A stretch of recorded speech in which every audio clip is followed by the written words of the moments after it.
I'm going to look at the cabin filter on the 2019 Infiniti QX50. It's in the glove box, I've been told. So. And then I'm going to order the correct part. So if you get a screwdriver and pry out the back piece, set that aside, and then there's the cabin filter there. Take that piece out, and there's the cabin filter. So it's a 27277 SNA1A. And make sure you put it in the right way with the arrow down. So you just take it out,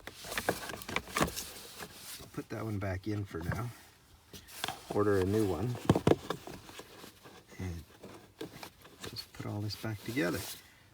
So that's how you can change a Infiniti QX50 2019 cabin filter, which is totally different than the 2018. Hope this helps.